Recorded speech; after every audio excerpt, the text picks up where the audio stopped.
Nadie camina hacia el presente. El presente es lo que permanece cuando se ha despojado la ilusión de todo trayecto.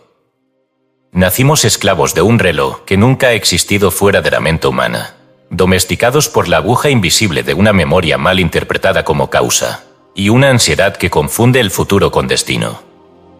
Pero aquí no hablaremos del tiempo como un problema psicológico, ni como fenómeno físico. Aquí, el tiempo será asesinado. No por odio, sino porque su existencia es un insulto a la verdad del ser. El que habla en futuro ha olvidado que la palabra es acto. El que suplica ha olvidado que toda plegaria en tiempo condicional niega su divinidad. Decir voy a sanar, algún día tendré, quizá lograré, no es inocente, es un acto de separación, una reafirmación de distancia entre lo que soy y lo que declaro. Pero toda distancia es una mentira si Dios habita en el centro mismo del ser. Entonces, ¿cómo puede haber espera donde ya hay totalidad? ¿Cómo puede haber proceso si el ser no se desarrolla, sino que simplemente es? Desde los antiguos templos de Luxor hasta los murmullos crípticos de los evangelios apócrifos, la sabiduría ha repetido con voz inmutable una misma revelación: lo real no llega, lo real ya es. Y sin embargo, nos entrenaron para pedir, para esperar, para luchar. Nos enseñaron que manifestar es esforzarse, que crear es conquistar, que el verbo solo vale cuando el tiempo lo convalida.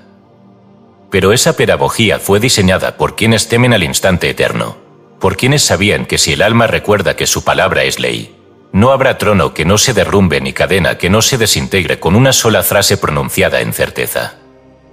El presente eterno no es una metáfora. Es la forma verdadera en que opera la conciencia.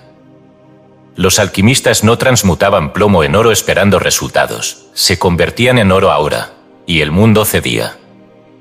Los teurgos no invocaban ángeles con promesas, sino con decretos absolutos pronunciados desde la eternidad.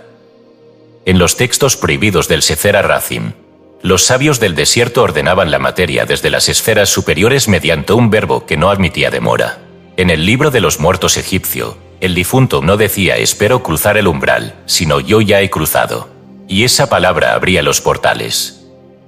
¿Por qué? Porque el mundo no responde a tus deseos. Responde a tu autoridad. Y la autoridad no se expresa en futuro. Todo en este libro gira en torno a esta clave olvidada. El verbo es creador cuando se pronuncia desde el estado cumplido. No es la palabra en sí la que produce milagros, sino la conciencia desde la cual es emitida. No es lo que dices, es donde estás parado cuando lo dices. El verbo sin conciencia es un eco. La conciencia sin verbo es un misterio sin forma. Solo cuando ambos se funden, conciencia y palabra, el universo obedece sin margen de error. El hecho estar no es una declaración optimista. Es un código operativo. Es el lenguaje de los dioses y los magos, de los profetas y los herederos. Quien dice hecho está no rueda, no proyecta, no espera. Dice y se convierte. Dice y es. Y ese estado de certeza creadora no es producto de un esfuerzo, es una recuperación. Una reposesión de lo que siempre fue tuyo antes de que el tiempo naciera como farsa colectiva. Las antiguas escuelas sabían esto. El verbo creador era reservado para iniciados, porque quien accede a él sin purificación interna, genera caos en lugar de orden. Por eso, los grimorios guardaban sus conjuros en alfabetos sellados, los nombres sagrados eran escritos al revés. Los mantras verdaderos no se enseñaban, solo se transmitían de boca a oído bajo juramento. La razón era simple: si el tiempo no existe, entonces toda palabra es ahora. Y lo que digas ahora, será ahora. ¿Y tú, lector, sabes lo que estás diciendo mientras lees esto? ¿Con qué vocabulario hablas contigo mismo? ¿De qué manera estás nombrando tu vida cuando crees que nadie escucha? Porque no hay silencio. El universo entero es una gran oreja. La materia es solo eco condensado de tus afirmaciones más profundas. Si te observas de cerca, notarás que todo lo que hoy eres, ya lo habías dicho.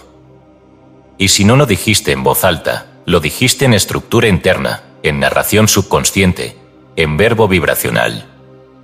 Este libro es un retorno al Verbo sagrado. No te enseñaré a pedir, sino a ordenar.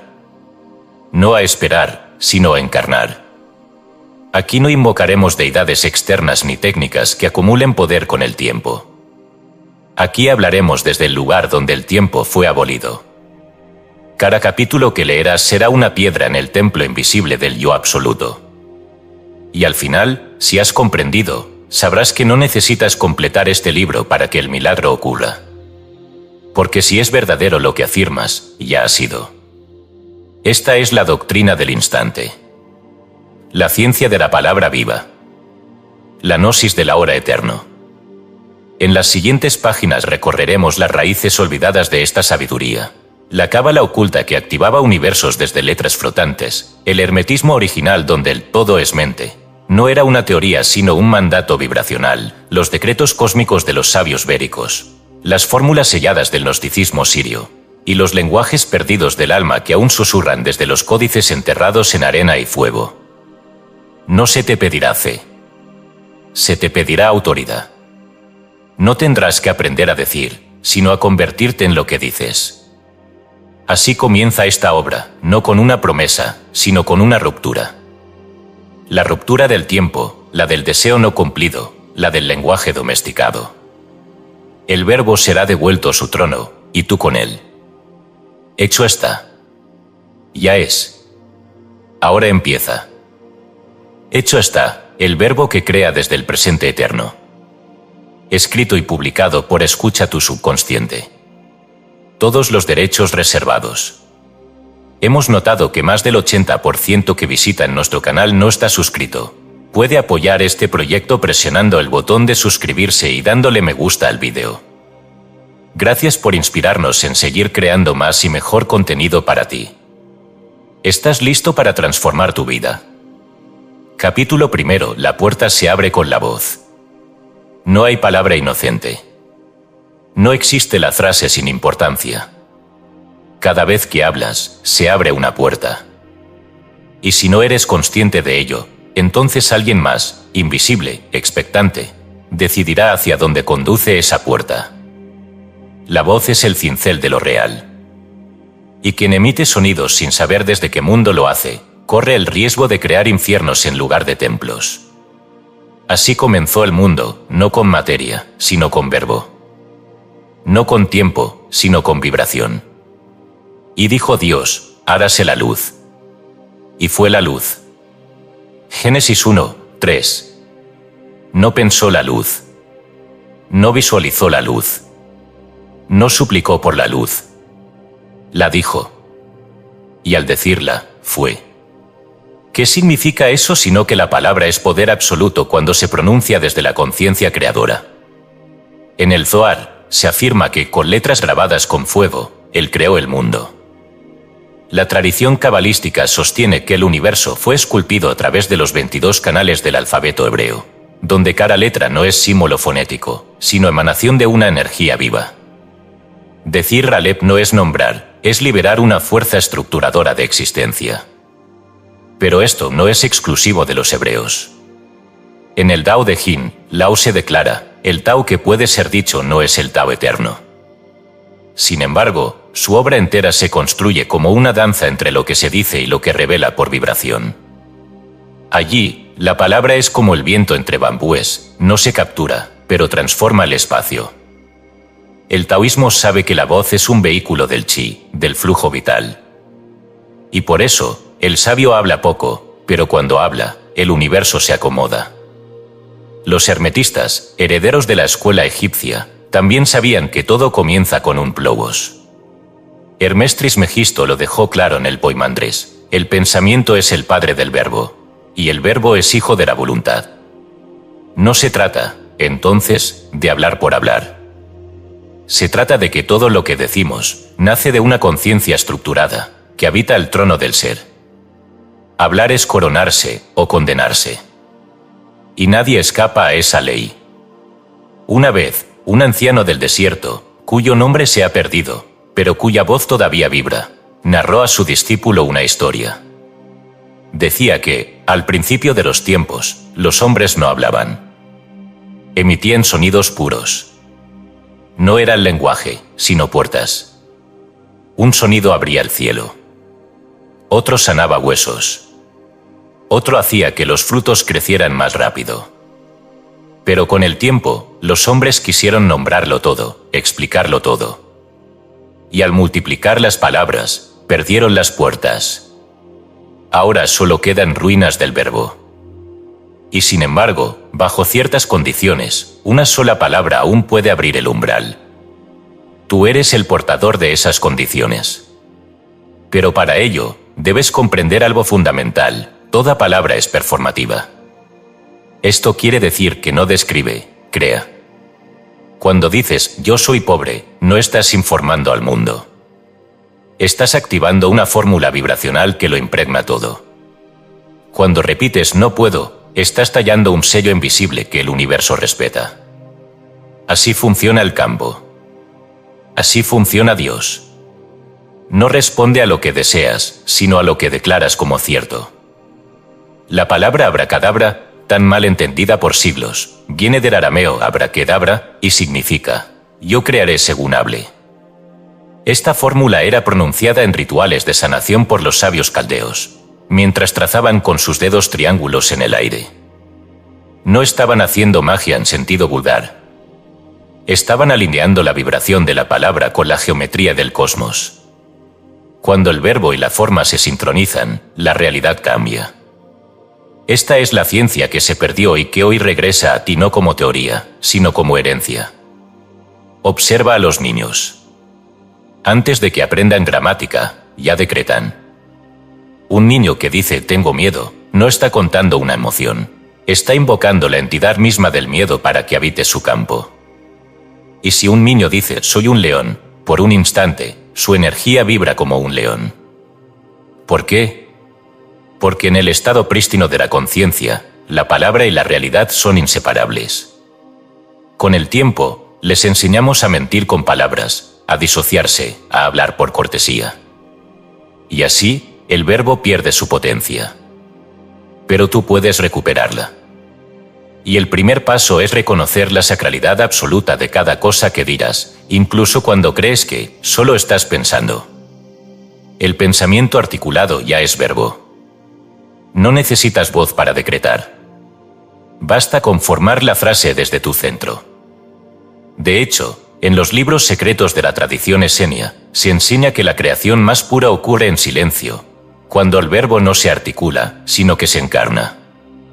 Esto se llama davar en hebreo, palabra que actúa. Es decir, la verdadera palabra no es hablada ni escrita, sino vivida.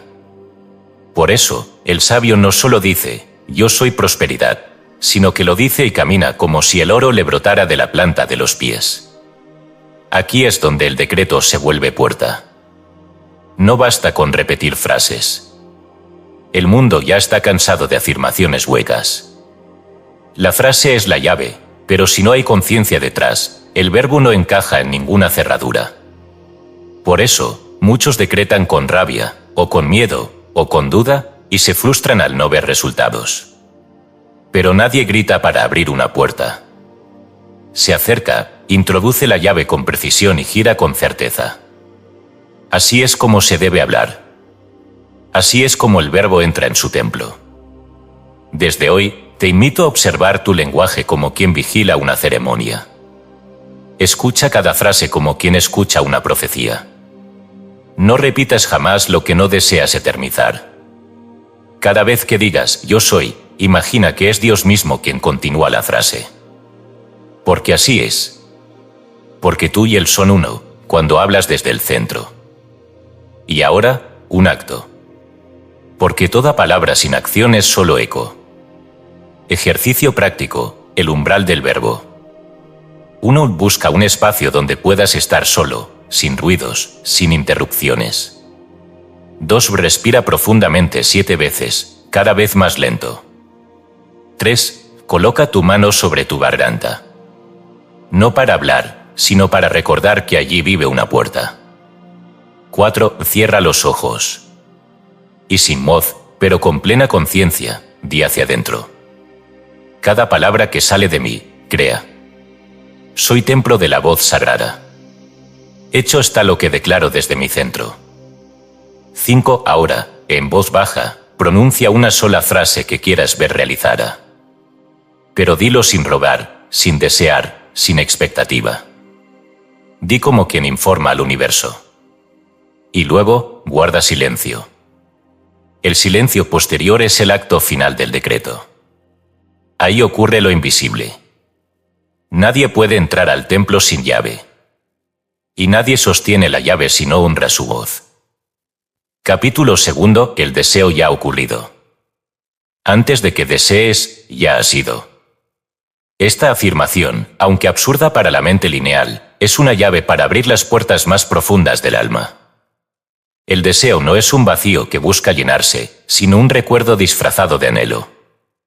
Lo que llamamos deseo es, en su raíz más pura, una memoria del ser completo, filtrada por la ilusión de haber olvidado. Tú no deseas lo que no existe, tú llamas desde dentro aquello que ya fue tuyo, en otro plano, en otro estado, en otro nombre. Los sabios valentinianos del siglo II, gnósticos herederos de una tradición silenciada, enseñaban que el deseo auténtico no nace del cuerpo ni de la mente inferior, sino del alma que recuerda su origen divino.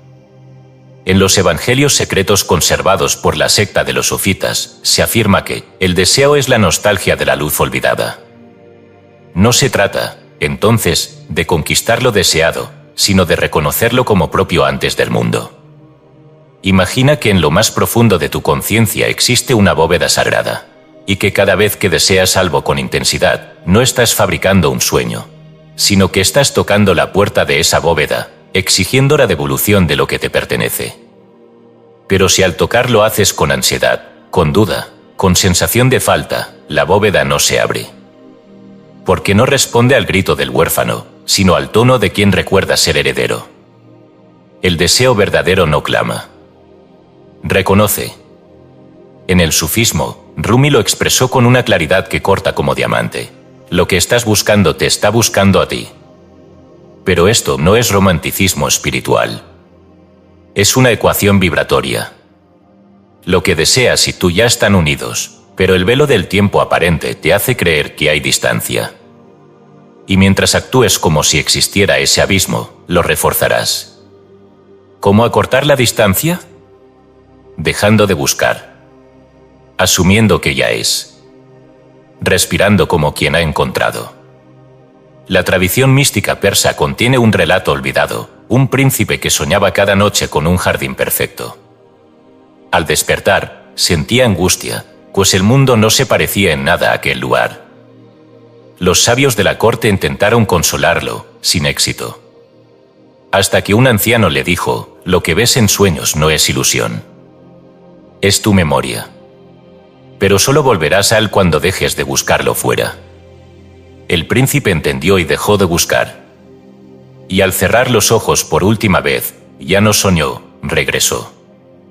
Este jardín es el símbolo del deseo cumplido antes de ser formulado. Su forma persiste, inalterable, en los planos superiores. Tú no lo creas, lo despiertas. Y para despertarlo, no necesitas lucha, sino alineación. Pero ¿cómo se alinea alguien con lo que aún no ve? Afirmando que ya lo tiene, que ya lo es. Este es el corazón de todo decreto. Cuando dices yo soy amado, no estás mintiendo para convencerte. Estás alineándote con la verdad eterna del alma que ya ha sido amada desde siempre. Cuando dices yo ya tengo salud perfecta, no estás escapando de los síntomas. Estás despertando la realidad preexistente donde esa salud ya vibra. La mente inferior grita ¿y las pruebas? Pero el alma responde, la prueba es que lo puedo sentir como real ahora. En el libro de los ritos perdidos de los magos babilonios, se instruía a los discípulos a no pedir jamás algo que aún sienten como ausente. El maestro les decía, nadie pide lo que ya posee. Por tanto, si pides, te estás negando a ti mismo. En lugar de eso, les enseñaban a entrar en estado de gratitud vibratoria por lo que ya era suyo en el plano superior. Esta gratitud no era cortesía, era alineación. Aquí yace una de las paradojas más poderosas del camino iniciático. El deseo es auténtico solo cuando no está teñido de carencia. Lo que sientes como necesidad urgente suele ser una distorsión. El deseo legítimo vibra con calma, con belleza, con certeza. No arde, resplandece. No suplica, emana. ¿Y qué pasa cuando deseo desde el ego, desde la comparación, desde la falta? Simple, abro puertas falsas. Atraigo sombras de lo que creo que quiero. Por eso tantos decretos no funcionan, porque no son recuerdos del alma, sino proyecciones de la mente herida. Por eso la fórmula es clara: antes de decretar, desciende a tu centro y pregúntate, ¿esto que deseo? ¿Lo deseo como mendigo o como heredero? Si lo deseas como mendigo, estarás reforzando la ausencia. Si lo deseas como heredero, tu voz será reconocida por el universo como legítima. Y lo que es legítimo, se manifiesta. La clave no es desear menos. Es desear desde otro lugar. Desde el lugar donde el deseo ya ocurrió. Donde tú ya tienes. Donde no necesitas visualizar ni imaginar, porque simplemente recuerdas. Es el mismo lugar desde donde los grandes sabios oraban. San Juan de la Cruz, en su éxtasis, no pedía iluminación. Se abandonaba como quien ya está dentro del fuego divino. Su deseo no era búsqueda, sino fusión. ¿Y tú, lector, desde dónde estás deseando ahora? ¿Sientes un vacío que esperas llenar o una plenitud que deseas expresar? Porque todo deseo verdadero es expresión. Y lo falso es implosión. No hay que dejar de desear. Hay que dejar de desear como quien no recuerda. Tu deseo será puro cuando deje de doler. Será creador cuando deje de exigir. Será verbo cuando deje de rogar. Entonces, y solo entonces, será obedecido por la totalidad. Ejercicio práctico: recuperar el deseo original. 1. Entra en un estado de calma profunda. No pienses en lo que deseas ahora. 2. Recuerda una escena, real o soñada, en la que te sentías completo. No busques lógica, busca vibración. 3. Visualiza que desde esa escena surge una frase.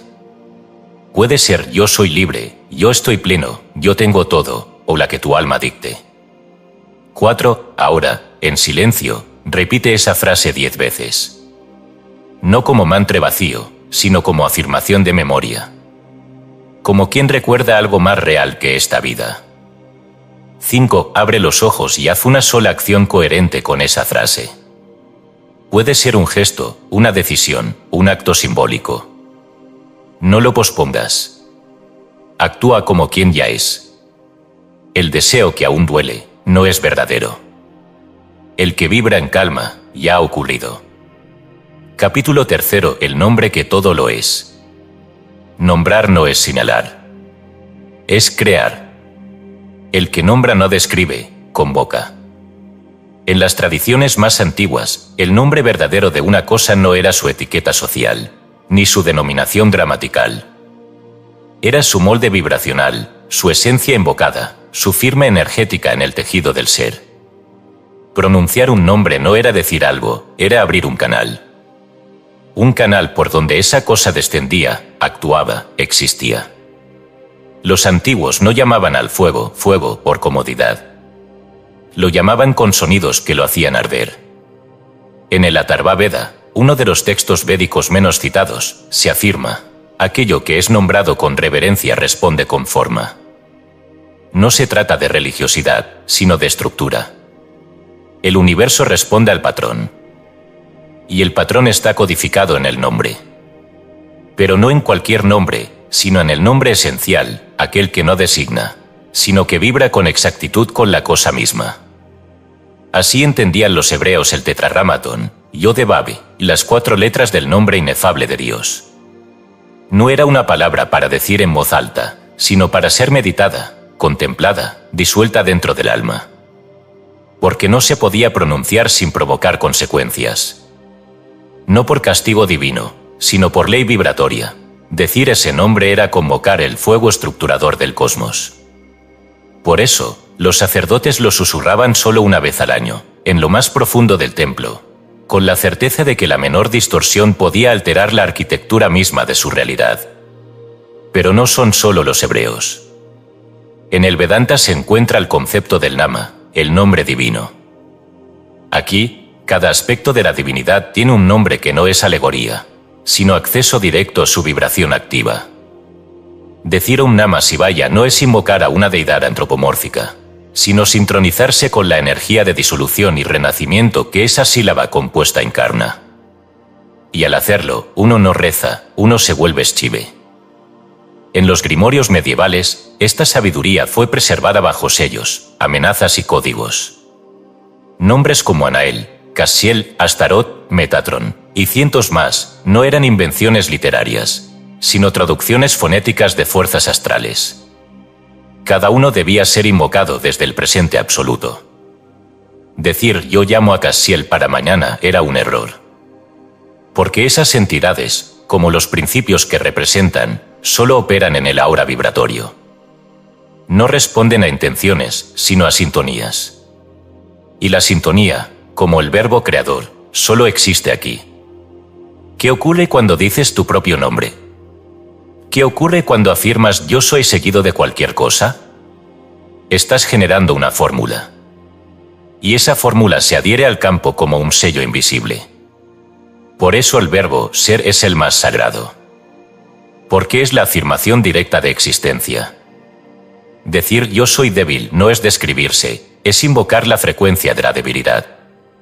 Decir yo soy divino no es halago espiritual, es activar un arquetipo dormido que, al ser llamado, empieza a actuar. En la teurgia caldea, los nombres sagrados eran cantados con respiración rítmica, no como mantras para tranquilizar, sino como palancas de intervención en la sustancia sutil del universo. Decían que cada ser humano tenía un nombre secreto, y que al pronunciarlo, incluso una sola vez, podría recordar quién es, quién fue y quién será, todo al mismo tiempo. Ese nombre no era otorgado por otros, sino revelado en silencio por la conciencia superior. Quizá tú lo hayas sentido alguna vez. Un sonido, una palabra, una frase que al decirla, parecía resonar con más fuerza que cualquier otra. No es casualidad. Has rozado el borde del nombre. Y en esa vibración se esconden tus códigos, tus memorias, tus destinos no cumplidos que ya son en otro plano. Nombrarte desde el alma es despertarte sin proceso. El tiempo no tiene poder sobre el nombre. Porque el nombre verdadero no vive en la historia, ni en la gramática, ni en la convención. Vive en el fuego sutil que sostiene los planos. Por eso los sabios decían que al nombrar a Dios, uno debía detener el tiempo. Porque si el nombre entra en lo lineal, se corrompe. El Talmud advierte, el nombre no debe ser pronunciado como si fuera cosa común, pues su poder rompe el velo del mundo. Lo mismo ocurre con los nombres del alma. En la Cábala, cada persona tiene un Shem Gadol, un nombre expandido que solo se activa cuando la conciencia alcanza cierto nivel. Este nombre no se dice en voz alta. Se intuye, se honra, se vive. Y desde ese estado, toda palabra se convierte en orden, no en intento. ¿Qué nombre usas para hablar contigo mismo? ¿Qué te dices cuando nadie escucha? ¿Te nombraste como frágil, como pobre, como víctima? Entonces has invocado sin saberlo. Y el mundo, obediente, ha respondido. Pero también puedes renombrarte. Y no con afirmaciones vacías, sino con decretos reales, con voces que emergen desde tu centro sagrado.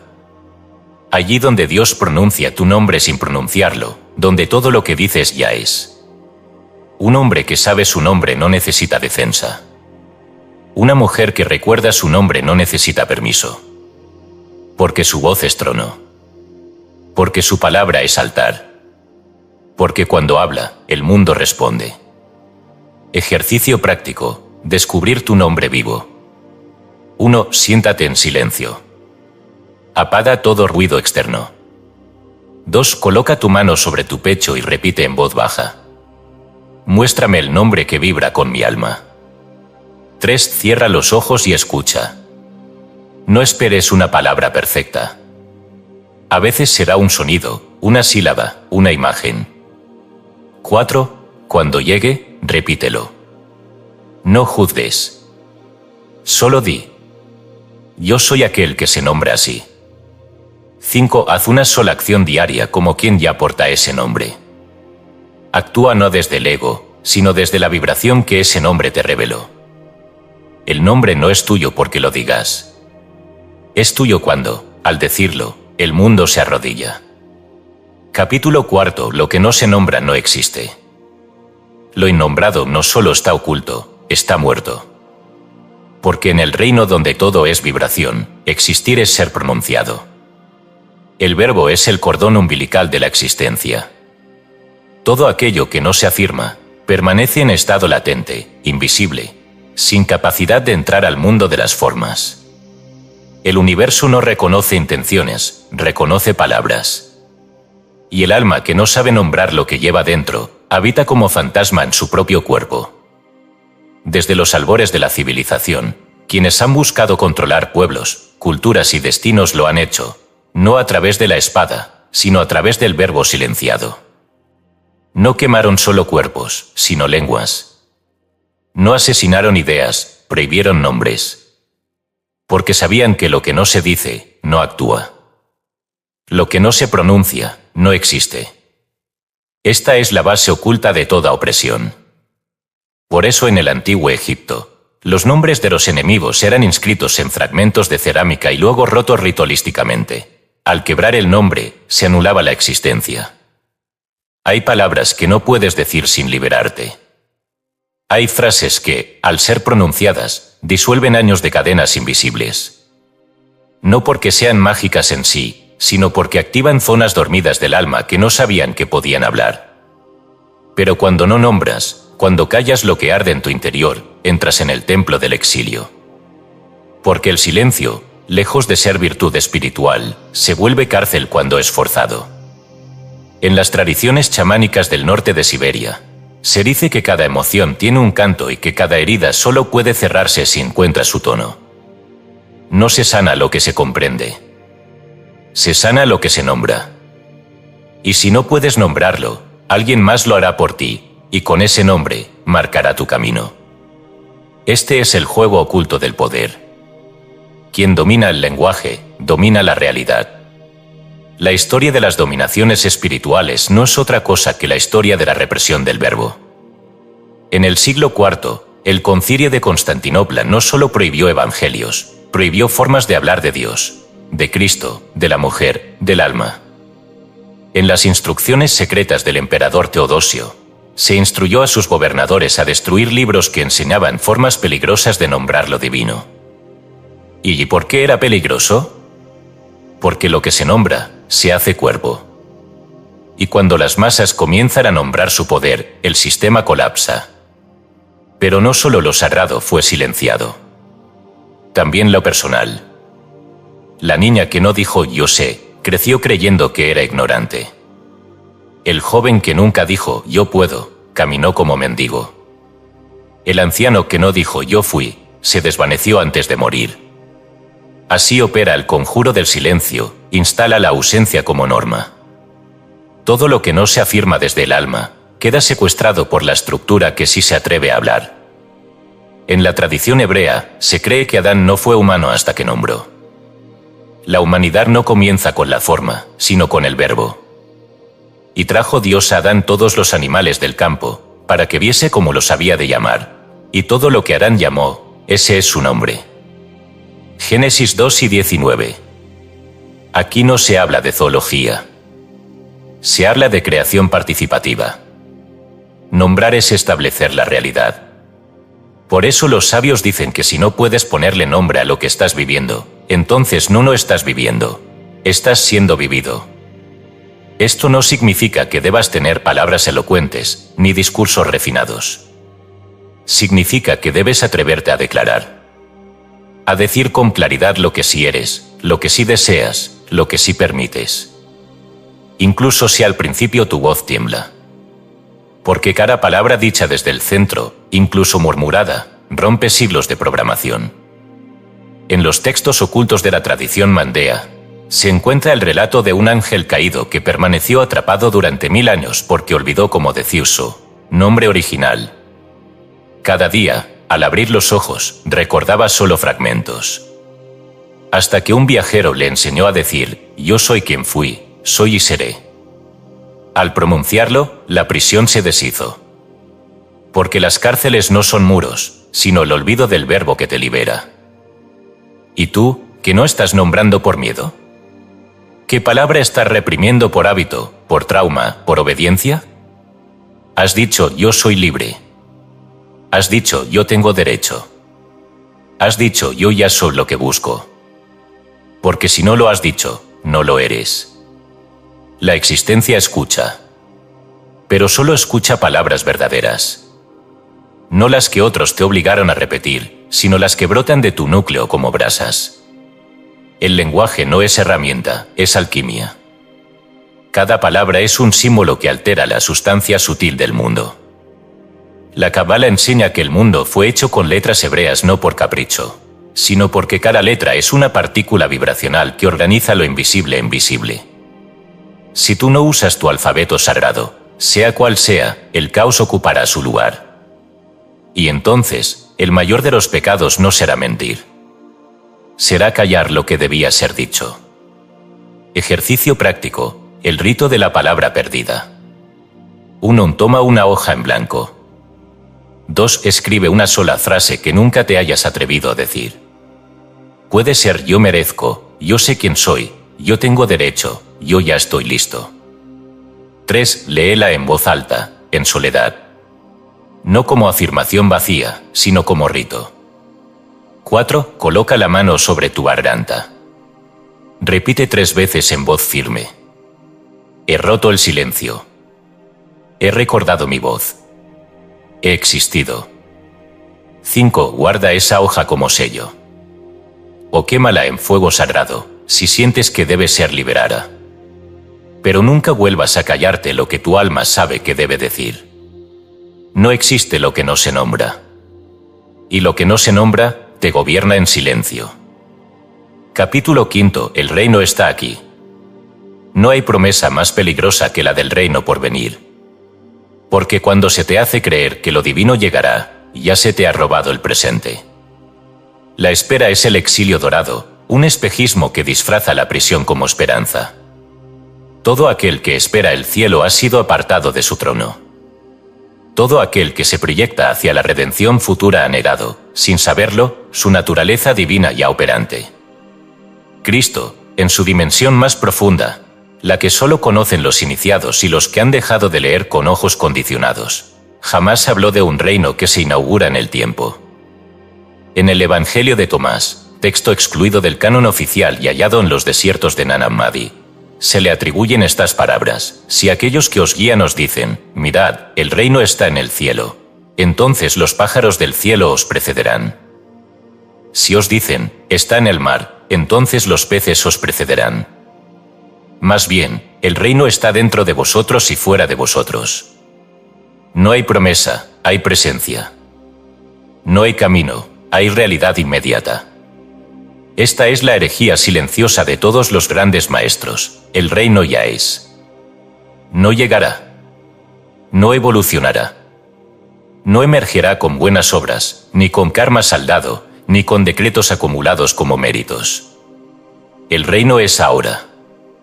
Y todo lo que no puedas reconocer en este instante, tampoco lo reconocerás después. Porque lo divino no se manifiesta con el paso del tiempo, se manifiesta con el despertar del ojo.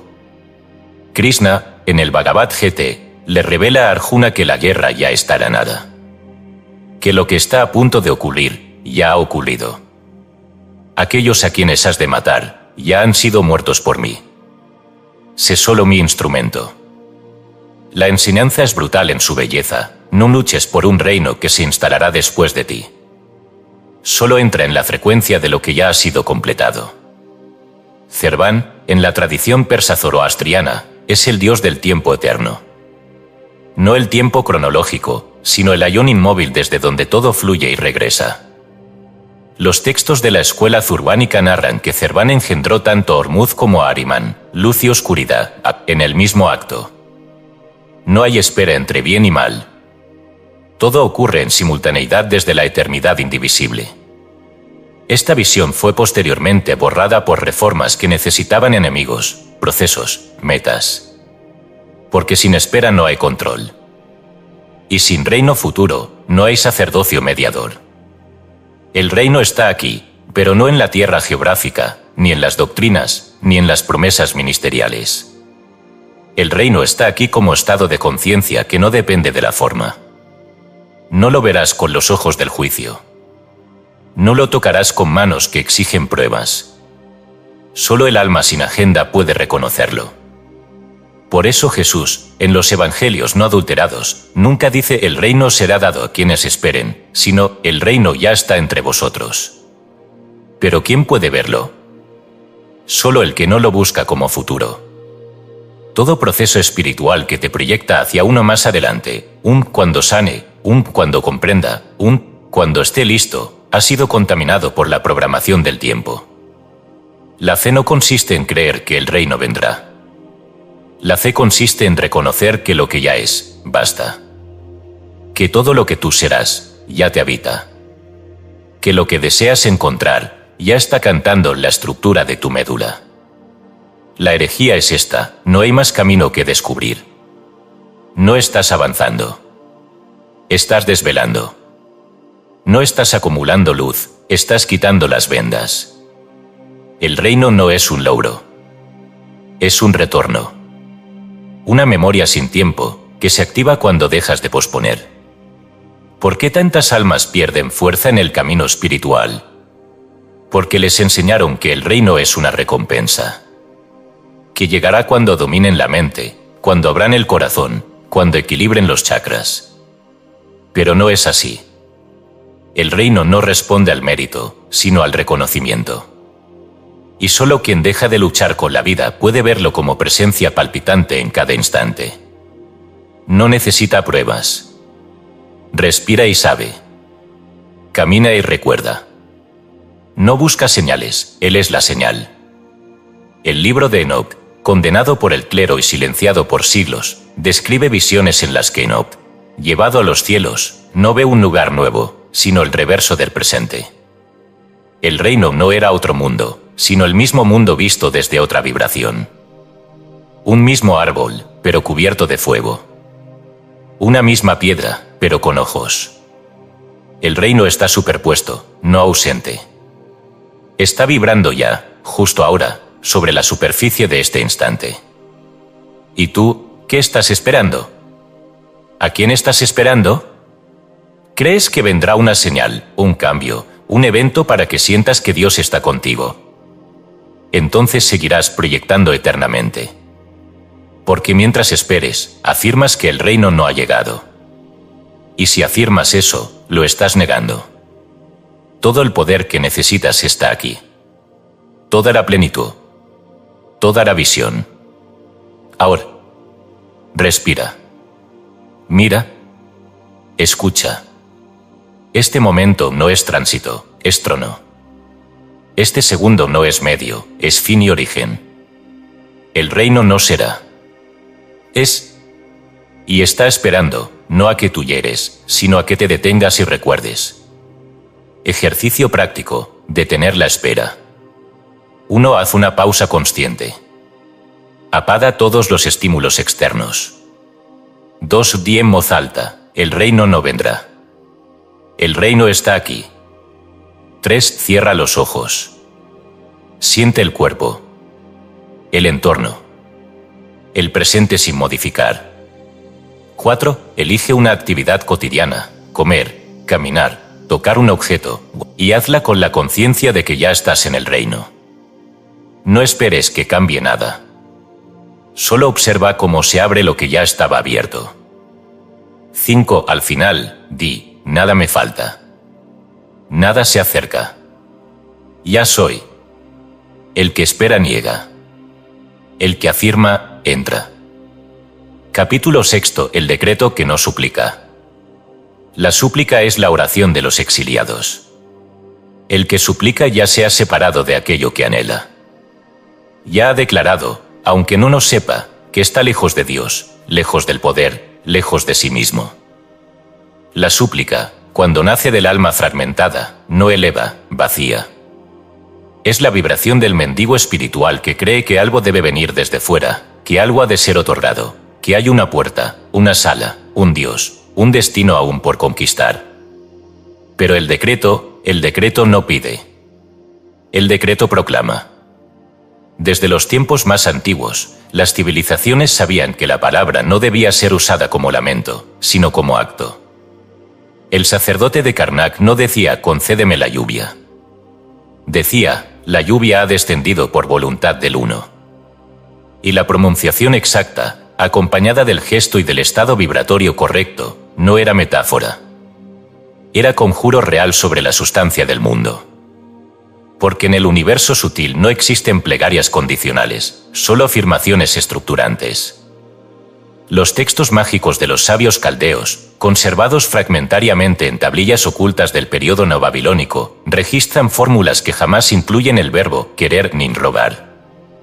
Se iniciaban con frases como «así ha sido desde el corazón del fuego» o «yo me alzo», y con mi voz sello el decreto del cielo. Estas frases no pedían, describían, anunciaban, y al hacerlo, el mundo respondía. El silencio se rasgaba, no por súplica, sino por voz de trono. ¿Por qué entonces el alma humana fue adoctrinada a pedir? Porque quien pide se declara inferior. Y toda estructura de control, religiosa, social, esotérica o emocional, necesita que el individuo olvide que su palabra es ley. La súplica es el lenguaje del sometido. Pero el decreto es el idioma de quien ya ha recordado que es imagen activa del principio. Jesús, en su forma original, jamás enseñó a pedir. En el Evangelio de Mateo tradicional, incluso en su versión editada, sus palabras son categóricas. Cuando oréis, no seáis como los gentiles, que piensan que por su palabrería serán oídos. Y más adelante, añade, antes que pidáis, vuestro Padre ya sabe lo que necesitáis. Esta no es una invitación a la resignación, sino la identidad. Si el Padre lo sabe, es porque ya está dado. Entonces, ¿qué sentido tiene pedir? Solo queda afirmar lo que ya es. En los antiguos himnos védicos, la oración tampoco era ruego. Era himno como proclamación. El Rig Veda está lleno de versos que no dicen concédenos, sino tal es la gloria del fuego eterno, así resplandece la sabiduría del que se conoce. Los sabios videntes no oraban por iluminación, cantaban como quien ya la porta. Y la vibración del canto no era artística, era teúrgica. Cada sílaba era un ladrillo vibratorio para edificar el mundo. El verdadero iniciado no clama por justicia, la decreta. No implora amor, lo irradia. No suplica por paz, la proclama como un hecho ya inscrito en la estructura del ser. Y esto no se hace con arrogancia, sino con reverencia. Porque decretar no es imponerse sobre el universo, sino alinearse con su inteligencia creadora. El decreto no nace de la mente, sino del centro vibrante donde la palabra y el fuego son uno. Quien dice, yo pido salud, está afirmando que la salud está ausente. Pero quien dice, mi cuerpo vibra en armonía, está alineando la realidad con su molde original. Y aquí yace una de las claves más ignoradas, el decreto no necesita futuro. Porque habla desde el estado ya cumplido. No imagina. No espera. No negocia. Afirma. Declara. Revela. En las antiguas prácticas mágicas del Alto Egipto, había una ceremonia llamada Uaa, cuyo propósito era recordar al iniciado que su palabra tenía el mismo poder que los Netero, los principios divinos. Durante el ritual, se le obligaba a pronunciar su deseo como si ya hubiera ocurrido, y a no retractarse jamás. Porque en esas escuelas se enseñaba que el primer enemigo de la manifestación no es la duda, es la corrección del verbo. El que decreta y luego dice, bueno, si el universo quiere, ha sido derrotado por su propio exilio mental. ¿Y tú, cómo estás hablando? ¿Aún ruegas? ¿Aún condicionas? ¿Aún esperas permiso? Entonces no decretas. Solo vocalizas vacíos. El que decreta no alza la voz, alza la vibración. No necesita gritar, ni impresionar, ni convencer. Habla con la certeza de quien ha recordado su autoridad. Y el mundo, en respuesta, se curva. Porque todo en este universo responde al decreto firme de la conciencia despierta. El agua, el viento, la salud, el dinero, el tiempo, todo escucha. Y si no obedece, no es porque te niegue, sino porque aún no has hablado como quien sabe quién es. Ejercicio práctico, decreta sin pedir. 1. Elige un aspecto de tu vida donde hayas estado pidiendo salud, amor, claridad, abundancia. 2. Y escribe una frase en presente absoluto. No digas quiero, ni voy a. Escribe como si ya es. Por ejemplo, la claridad ya me habita, camino envuelto en amor pleno, la salud es mi forma visible. 3. Lee esa frase frente a un espejo. Una vez. No repitas. 4. Cierra los ojos. Siente la frase como un hecho, no como una promesa. 5. Di, no pido. Declaro. Y lo que declaro, es. 6. Abre la puerta más cercana, simbólicamente. Has hablado, la puerta ha sido abierta. El que pide se declara ausente. El que decreta, ya está dentro. Capítulo 7. El alma habla antes que tú. Tú no fuiste el primero en hablarte. Antes de que la lengua se moviera, antes de que el pensamiento se organizara en frases, ya había una voz en ti. Una voz sin idioma, sin gramática, sin intención, pero con autoridad inquebrantable. Esa voz no te pertenece, tú le perteneces. No nace en la garganta ni en el cerebro, sino en una zona profunda donde la forma aún no se ha separado de su esencia. Allí donde el alma emite su primer decreto antes de encarnar. Allí donde todo ya ha sido dicho, y el mundo solo obedece. El error fundamental del buscador es creer que la creación comienza cuando piensa, que el decreto nace cuando lo formula. Pero no. Lo que formulas es apenas eco. El decreto verdadero, el que da forma a tu vida, a tu cuerpo, a tus vínculos, a tu destino, ya fue emitido antes de tu nacimiento en este plano. Y no se dijo en palabras humanas. Se dijo en códigos, en símbolos, en vibraciones geométricas que sellaron tu campo áurico como guías, como pactos, como mapas. La Cábala enseña que el alma, antes de encarnar, desciende al Olam Briya, el mundo de la creación arquetípica, donde se le imprime un patrón vibratorio que luego será codificado en su vida física. Ese patrón no es una sentencia, es un decreto activo que seguirá pronunciándose en tu vida a través de sincronicidades, impulsos, atracciones y rechazos inexplicables. Tú crees que eliges ciertas cosas, pero ellas ya fueron nombradas desde otro plano. En el Corpus Hermeticum, Hermes enseña que el hombre es palabra del todo. No que habla por el todo, sino que es su verbo encarnado. Esto significa que hay una voz que está diciendo tu vida. Y si logras acallarte lo suficiente, si dejas de confundir tu monólogo mental con la verdad, podrás escucharla. Pero ¿cómo se accede a esa voz anterior? No con más palabras. No con más decretos aprendidos. Sino con silencio ritual, con apertura vibracional, con reverencia al misterio que habla sin sonido. El alma no necesita convencer. No argumenta. Declara sin suplicar y sin necesidad de ser comprendida. Su lenguaje no se articula, se irradia. En la tradición hindú del Kashmir Saivismo, se enseña que el espanda, la vibración primordial, reside en el corazón como una pulsación sin forma, que se expresa no como pensamiento, sino como dirección. Los sabios dicen que esa vibración es el decreto silencioso del alma. No hay frase. No hay oración. Hay una orientación secreta que mueve tus elecciones, tus pasiones, incluso tus caídas. Todo como resonancia de una voz que tú no recuerdas haber pronunciado, pero que es tuya más allá del yo. En los antiguos códices de la escuela pitagórica, se guardaban diagramas no destinados a ser entendidos con la mente, sino a ser absorbidos por la contemplación. Cada figura era un sello verbal antes del verbo, una palabra sin lengua, que operaba como portal al recuerdo del alma. Se decía que al mirar esas geometrías, el iniciado sentía una emoción desconocida, una nostalgia que no venía de la infancia, sino de un momento anterior a su entrada al cuerpo físico. Allí, en el punto donde el alma firmó su primer decreto. ¿Y tú, puedes escuchar esa voz? Sabes ya que has dicho antes de llegar aquí. Muchos de tus deseos no vienen de ti. Vienen de esa voz original. Por eso no desaparecen, por más que los racionalices o los reprimas. Porque no son sueños de este plano, son memorias de tu estado original, reclamando ser restauradas. Pero si los interpretas con lógica, los corrompes.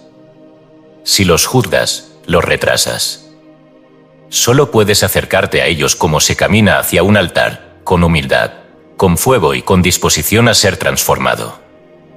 Porque esa voz no te pide que la imites. Te pide que te rindas a lo que ya ha dicho. Deja de buscar tu propósito como si fuera algo oculto. Deja de preguntarte qué viniste a hacer. Empieza a observar qué se dice a través de ti cuando no interfieres. ¿Qué frases aparecen cuando no las controlas? ¿Qué palabras salen de tu boca cuando no las piensas? ¿Qué imágenes vuelven una y otra vez a tu interior, como cantos sin autor? Allí está el decreto anterior a ti. Y no necesitas entenderlo. Solo necesitas abrir el espacio para que continúe pronunciándose. Porque esa voz no ha terminado. Solo fue olvidada.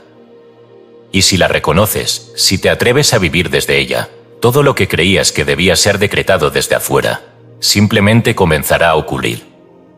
Porque la vida ya se está diciendo en ti. Y tú no eres el autor. Eres la pronunciación. Ejercicio práctico, escuchar el decreto anterior. Uno busca un espacio completamente en silencio. No busques estímulo. Solo vacío. 2. Cierra los ojos. Coloca tus manos sobre el corazón.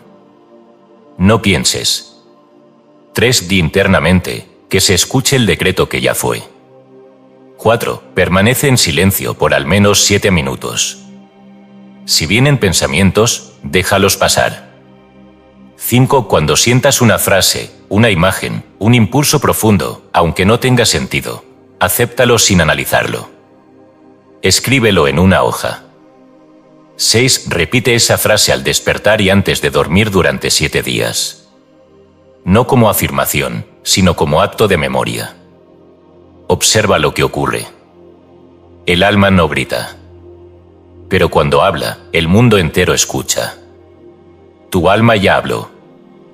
Todo lo que ahora digas solo puede confirmar o negar su decreto. Capítulo 8. El eterno presente no tiene testigos. El instante absoluto no se deja observar. No tiene espejos, no admite testigos, no responde a comprobaciones. Porque quien busca comprobarlo, ya lo ha negado.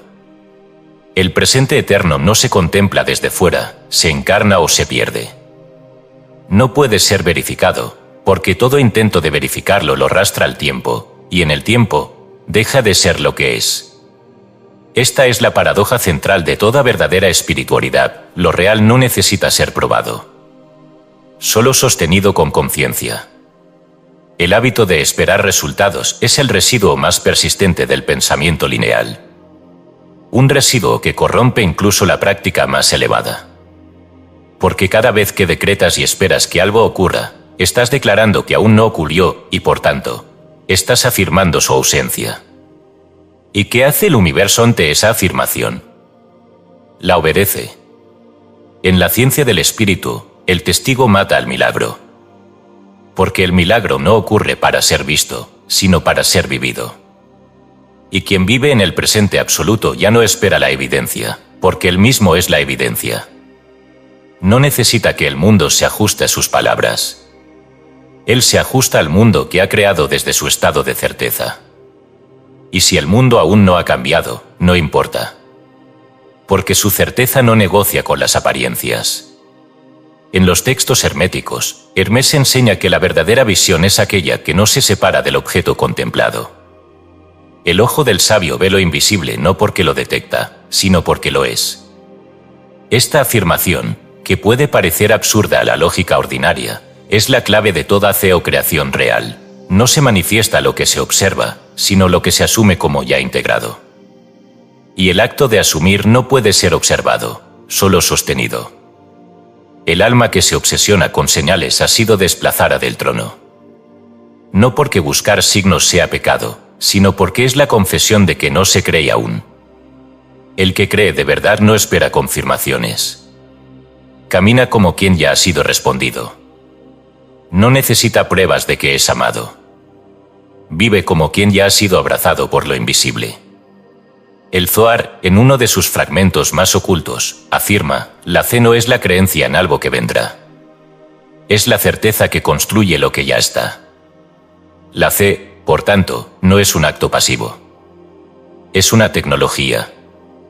Una ciencia vibracional que estructura el mundo desde la raíz. Pero para que funcione, debe estar liberada de toda expectativa visual. Aquí se rompe la lógica del experimento, del antes y el después, del yo decreto y luego observo si resultó. Eso no es manifestar, es condicionar. Es tratar a Dios como si fuera una máquina que responde a botones.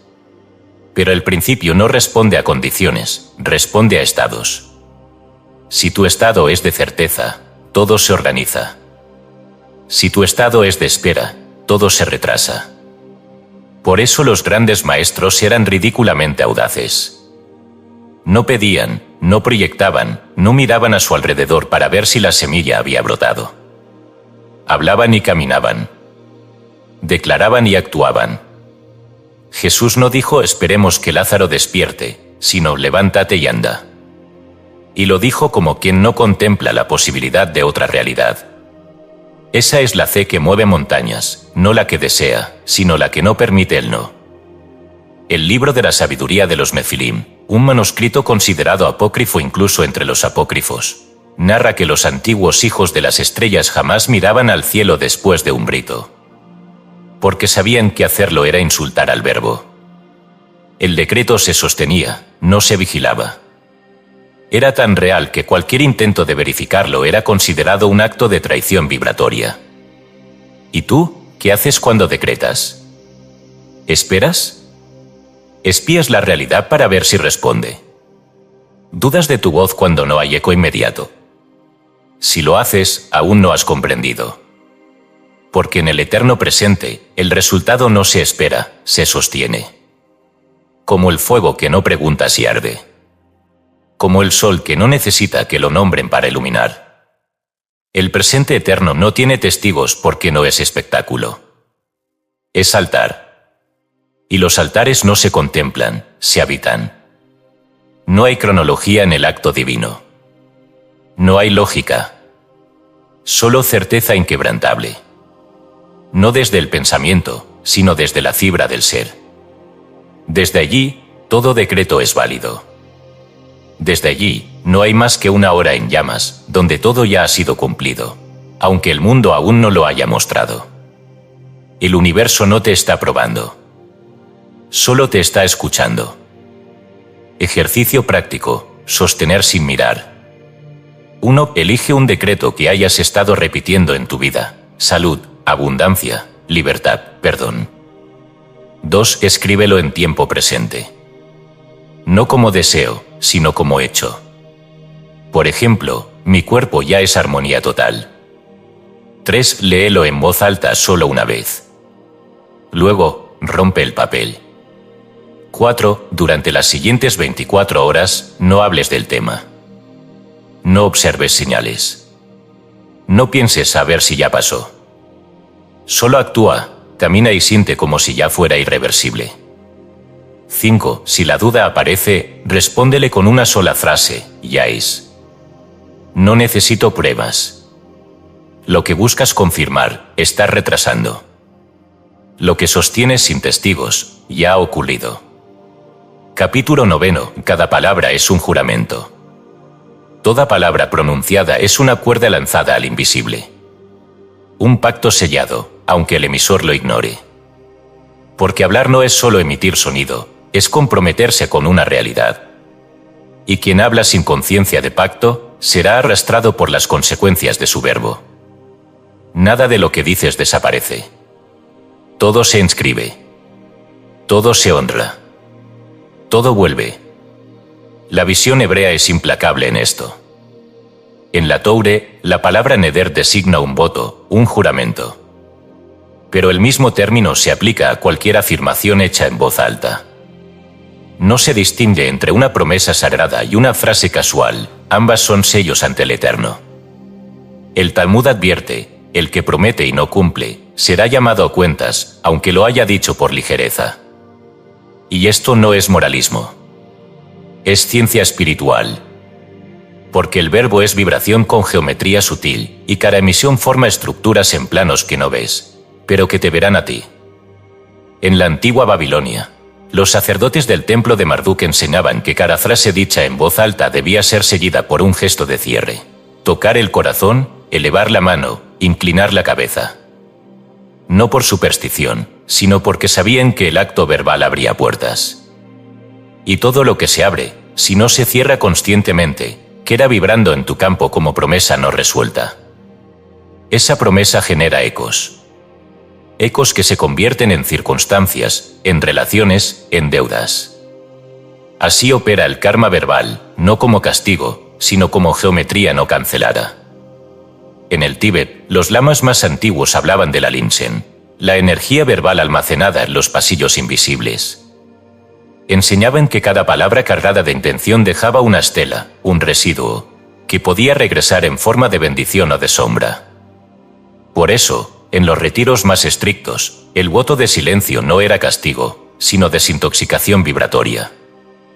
No para dejar de hablar, sino para restaurar la voz como acto sagrado. Y aquí llegamos a una verdad brutal: la mayoría de tus frases han sido contratos que firmaste sin leer.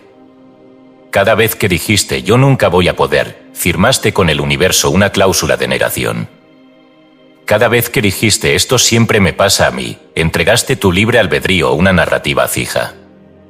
Cada vez que repites una idea sobre ti, sobre el mundo, sobre otros, aunque sea por costumbre o por ironía, estás reafirmando un decreto. Y si no lo cancelas, la vida lo ejecuta. Hablar es firmar. Y firmar es vincular tu energía a una realidad. Por eso, los grandes sabios hablan poco. No por timidez, sino por respeto. Porque saben que cada palabra les costará algo. Que cada frase emitida es un hilo que los une a un resultado. Y ese resultado, aunque tarde, vendrá a cobrar fidelidad. ¿Y tú? ¿Cómo hablas? ¿Qué contratos tienes abiertos en el campo? ¿Cuántas veces dijiste «esto me va a matar, me vuelve loco, no soy suficiente»? ¿Y cuántas veces lo cancelaste? La mayoría de tus cadenas no vienen del destino, ni de tu infancia, ni de tus decisiones. Vienen de tu lengua. Porque la lengua, como dice el Sefer Yetzirah, es espada de doble filo, que crea y destruye según quien la porta. El juramento no se borra con olvido. Solo se transforma con conciencia. Por eso este capítulo no es una advertencia, es una puerta de poder. Porque así como la palabra mal dicha te ata, la palabra sagrada te libera. Si hablas desde el alma, si decretas desde la verdad interior, si proclamas lo que ya vibra en tu centro, entonces el mundo se reordena. Y los pactos antiguos, incluso los que hiciste sin saber, pueden ser transmutados por un nuevo verbo. Las escuelas esotéricas del norte de África enseñaban que el iniciado debía practicar palabras de oro durante 40 días, frases puras, en presente, alineadas con su esencia. No para crear realidades nuevas, sino para cancelar los contratos oscuros firmados en ignorancia. Se decía que quien completaba ese ciclo, renacía vibracionalmente. Y no por milagro, sino por coherencia, el universo comenzaba a responder a su nueva identidad verbal. Porque tú no eres tus pensamientos. Eres lo que dices de ti. Eres lo que nombras. Eres lo que afirmas. Y si aprendes a hablar como quien honra su voz, entonces cada palabra será un juramento sagrado, no una trampa. Desde hoy, haz de tu boca un altar. No digas nada que no estés dispuesto a sostener con tu energía. No declares nada que no quieras ver manifestado. Y si lo dijiste, y ya no lo quieres, revócalo. Habla en voz alta, aquello que pronuncié desde la ignorancia, lo retiro. Lo que afirmé sin conciencia, lo desato. Lo que firmé con miedo, lo libero. Hazlo con solemnidad. Hazlo como quien se ha cansado de vivir bajo pactos que nunca entendió. Y entonces tu voz volverá a ser templo. Y el mundo, pacto cumplido. Ejercicio práctico, auditoría de tus pactos verbales. 1. En completa calma, escribe 10 frases que sueles repetir sobre ti o tu vida. No las filtres. Solo observa. 2. Lee cada una en voz alta. Y siente su vibración, ¿te fortalece o te limita? 3. Se tacha aquellas que ya no deseas que rijan tu realidad. 4. Por cada una cancelada, di, revoco este juramento verbal. Ya no vibre en mí. 5. Crea una nueva frase, sagrada, en presente absoluto. Ejemplo, yo soy estructura viva de armonía. 6. Repite esta frase cada vez que detectes que el pacto anterior intenta reaparecer. Y recuerda, una palabra consciente borra 1000 dichas sin alma. Tu vida no está hecha de hechos. Está tejida por las frases que juraste sin darte cuenta. Capítulo 10. El espejo del verbo. El universo no interpreta. Refleja. No adivina lo que quisiste decir, ni pondera la emoción detrás de tu frase, ni te absuelve por haber hablado con ligereza. El universo escucha como un espejo oye, sin juicio, sin filtro, sin demora. Y devuelve, sin piedad ni misericordia, exactamente lo que vibró en tu voz. Tú crees que estás comunicando deseos, anhelos, intenciones. Pero no. Estás programando el reflejo. Cada palabra dicha en voz alta, y aún más, cada palabra repetida en tu diálogo interno, no es una idea. Es un código sellado que se inscribe en la sustancia vibratoria del campo.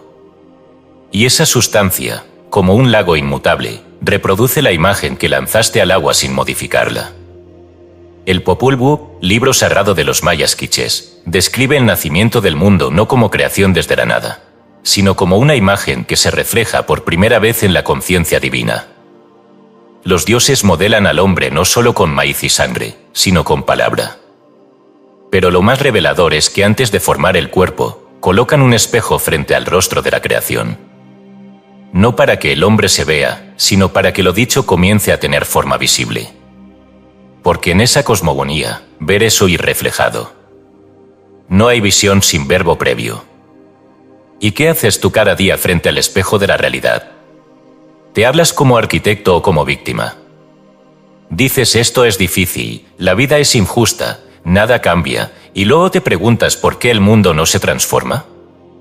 El espejo no miente. Solo te devuelve lo que afirmaste con convicción. Porque no importa lo que deseas, importa lo que decretaste. Y si lo dicho contradice lo anhelado, lo que impera es lo pronunciado. En los rituales de invocación angelical del Heptamerón, grimorio atribuido a Pietro de Abano, el mago no ruega, no dialoga, no teoriza. Traza signos, pronuncia nombres, establece mandatos. Y lo hace mirando una superficie pulida, agua, obsidiana o cristal, donde se proyecta el reflejo de su verbo. No busca respuestas externas.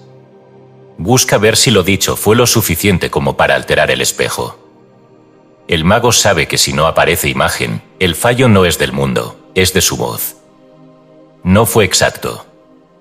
No fue limpio. No fue verdadero. Este es el arte perdido del habla sagrada, comprender que el mundo no responde a deseos abstractos, sino a frecuencias exactas emitidas con forma verbal. El universo no sabe qué sientes. Sabe lo que afirmas. Y si afirmas duda, aunque con el corazón lleno de esperanza, recibirás duda. Porque el espejo refleja forma, no intención. En el libro de los caminos y de los reinos, un texto sufí reservado para las cofradías iniciáticas, se dice: cada vez que la lengua se mueve, un espejo se forma en el aire. Y ese espejo gira hasta que encuentra la imagen que lo activa. entonces desciende. El sufismo aquí no habla de metáforas. Habla de arquitectura vibratoria. Cada frase pronunciada crea una forma, y esa forma buscará su homóloga en el plano físico hasta manifestarse. No por justicia, sino por resonancia. La ley es impersonal. Y por eso es perfecta. Porque no necesita comprender tu historia, ni tus emociones, ni tus intenciones más nobles. Solo necesita la verdad vibratoria de lo que dices. ¿Y qué es esa verdad? No el contenido lógico de tus palabras, sino su frecuencia. Puedes decir yo soy feliz con tono de miedo, y el espejo te devolverá la tristeza que tu voz delató. Puedes decir yo tengo todo, pero si en tu centro hay ansiedad, lo que se reflejará es carencia disfrazada. El espejo no te cree, te vibra. Por eso, los iniciados no hablan para expresar, sino para estructurar. No declaran para convencer, sino para programar. El verbo ya no es herramienta, es llave de arquitectura vibracional. Cada frase, un plano. Cada palabra, un cincel. Y cada repetición, una soldadura en la estructura invisible que luego será visible. Esto no es superstición. Es correspondencia. Es ciencia de lo sutil.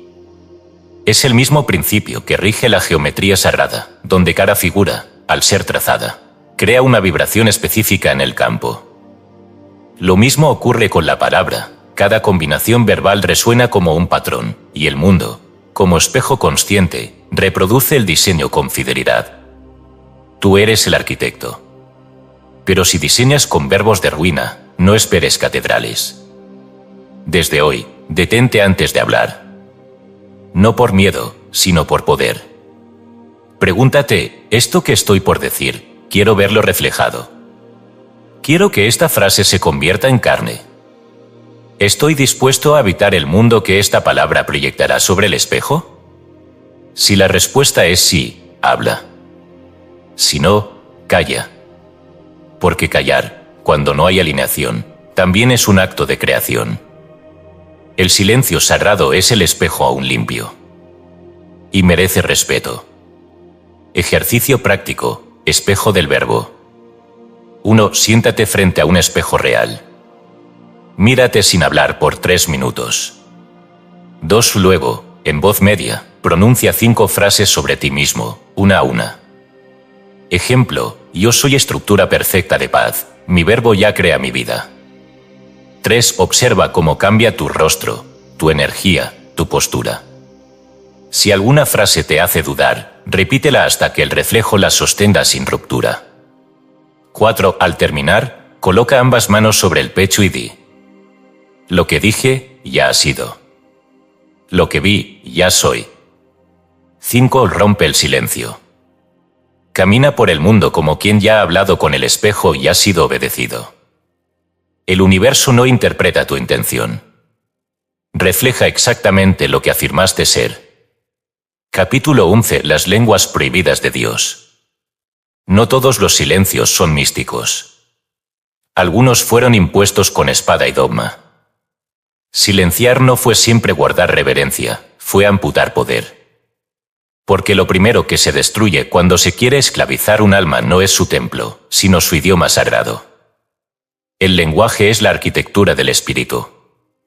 Y las lenguas que no responden a la lógica del tiempo, las que no nombran cosas, sino que revelan frecuencias eternas, fueron perseguidas, ocultadas o ridiculizadas. Este capítulo no trata sobre filología. Trata sobre memoria vibratoria. Porque cuando hablamos de las lenguas prohibidas de Dios, no nos referimos a idiomas exóticos, sino a formas verbales que activan planos del ser que ya no se exploran con el habla común. No eran idiomas para comerciar, ni para narrar.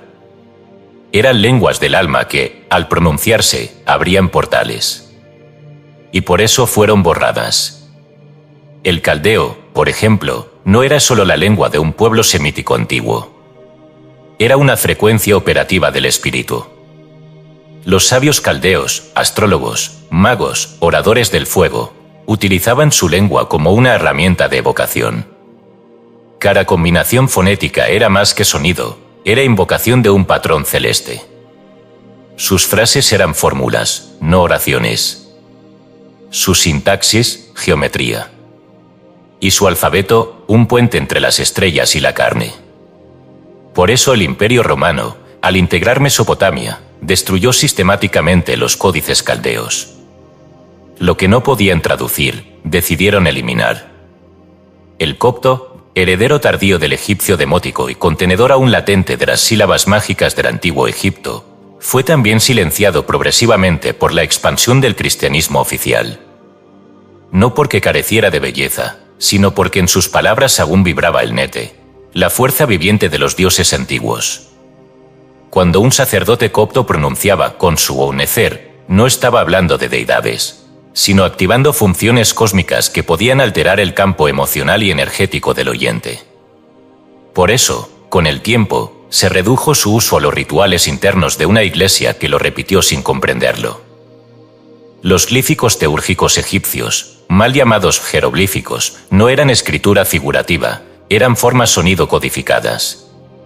Cada signo tenía un valor vibracional que no era para leerse, sino para ser recitado con precisión en templos interiores.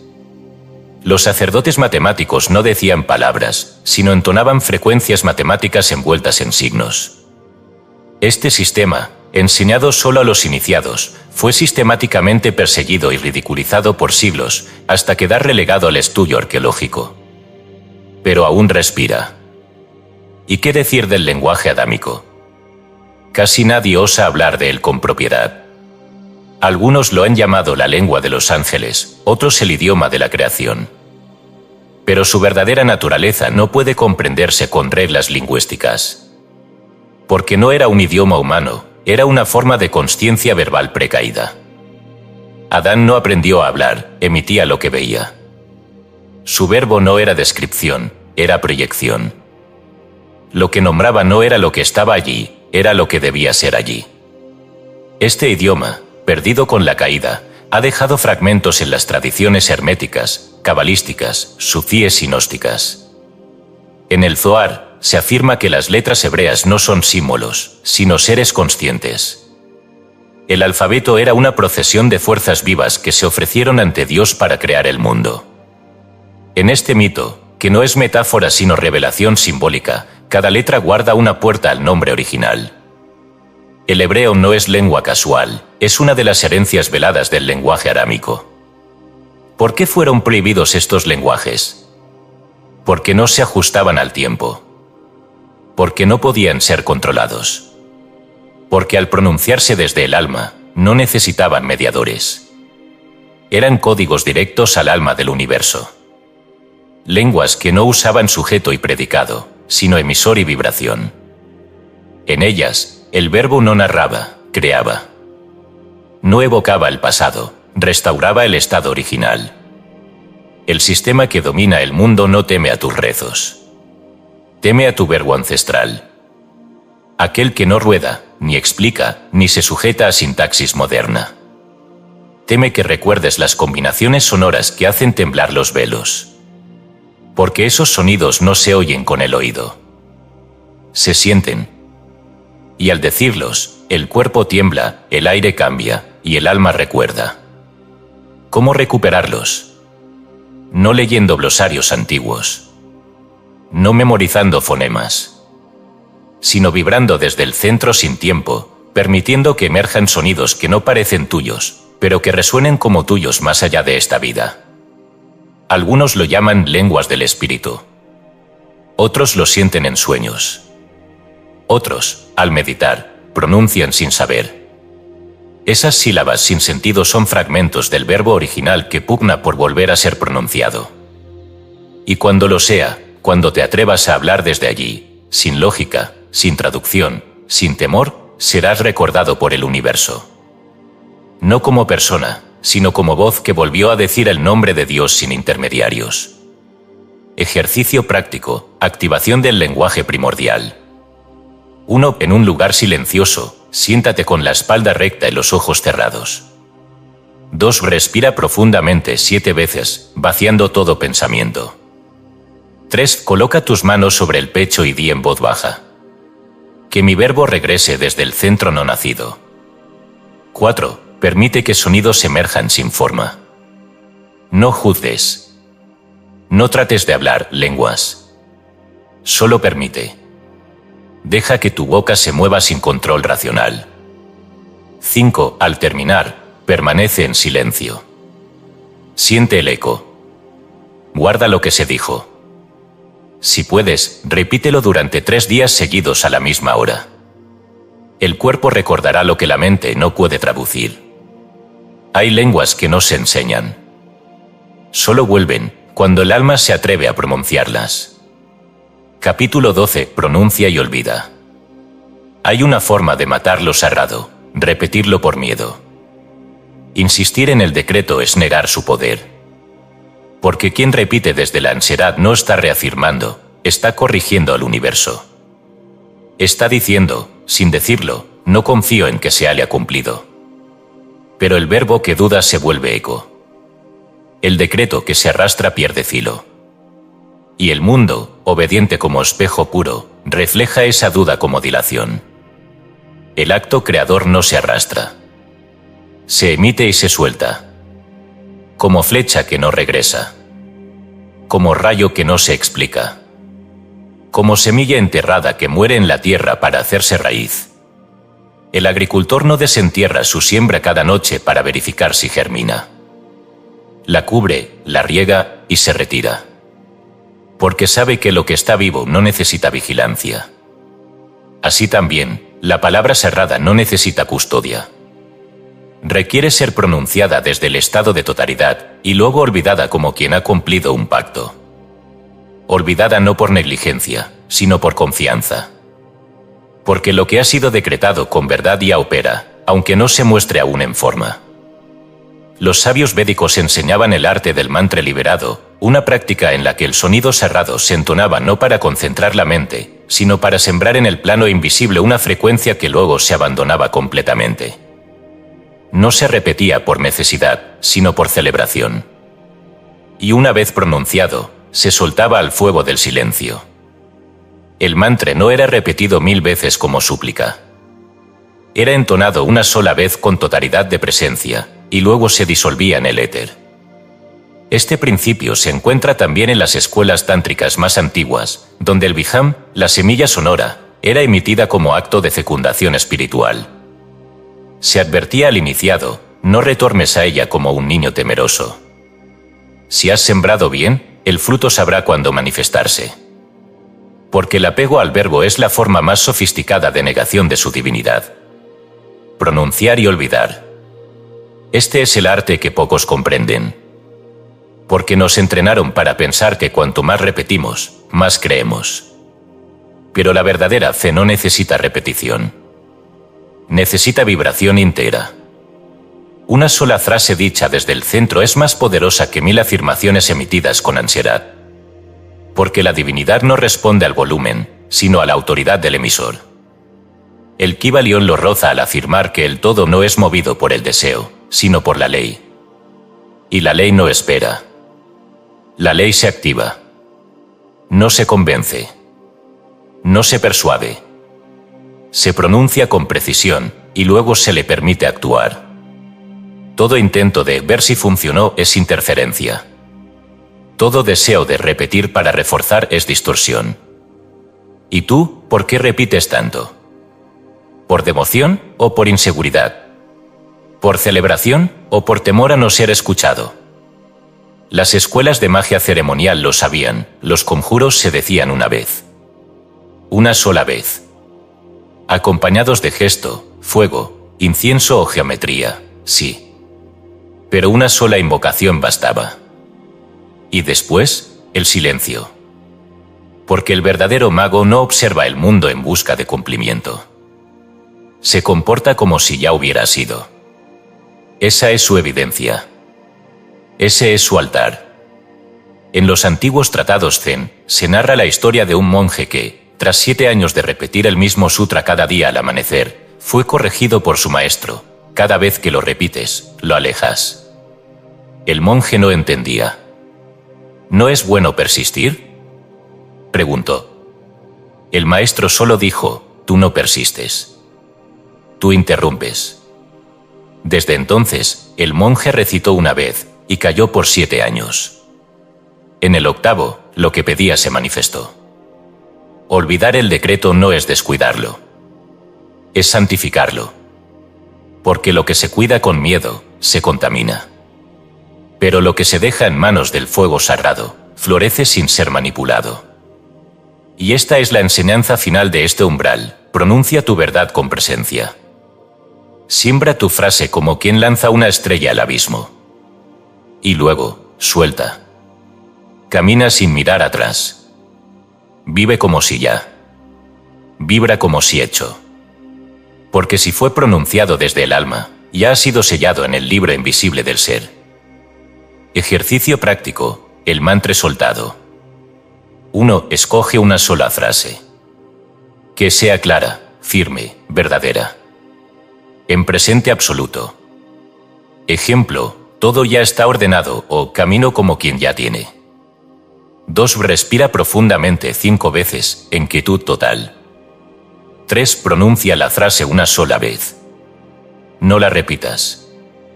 4. Después, cierra los ojos y di internamente: ha sido dicho. Ha sido sembrado. Ha sido hecho. 5. No vuelvas a pensar en esa frase. Haz tu día como si fuera innecesario repetirla. Solo observa cómo tu mundo responde a lo que fue declarado y liberado. La palabra más poderosa no es la que repites. Es la que pronuncias y nunca necesitas decir otra vez. Capítulo 13. El decreto que transforma la materia.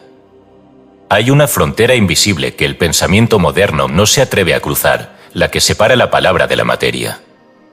Se ha enseñado, incluso en círculos espiritualistas, que el verbo transforma la conciencia, que eleva la energía, que guía el alma. Pero pocos se atreven a afirmar lo que los antiguos sabían como axioma: la palabra también transforma lo físico. No como metáfora, no como inspiración, sino como poder real y operativo sobre la sustancia del mundo. El verbo, cuando es emitido desde el centro del ser, no solo crea experiencias o estados internos. Reordena la materia. Células, minerales, campos magnéticos, estructuras orgánicas e inorgánicas, todo responde al decreto cuando éste vibra con autoridad. Porque la materia no es densa por oposición al espíritu. Es espíritu coagulado. Y todo espíritu, en su raíz, es palabra no dicha aún. Cuando la palabra correcta se pronuncia, la forma obedece. Este principio era el corazón oculto de la teurgia antigua. Los cantos cerrados no eran ofrenda ni alabanza, eran comandos vibracionales. En los ritos del Corpus Hermeticum, el iniciado entonaba fonemas arcaicos que no podían traducirse, porque no eran lenguaje común, eran pulsaciones vivas de la mente divina, estructuradas para alinear el plano visible con el invisible.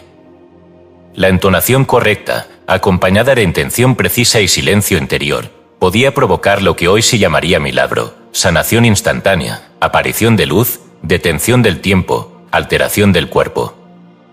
No es poesía. Es ciencia sagrada. En los textos caldeos, se relata que ciertas sílabas eran capaces de hacer que el fuego no quemara, que el metal se ablandara, que el aire girara con direcciones inusuales. Se dice que un solo nombre, emitido en estado puro, podía reconfigurar la simetría molecular de un objeto.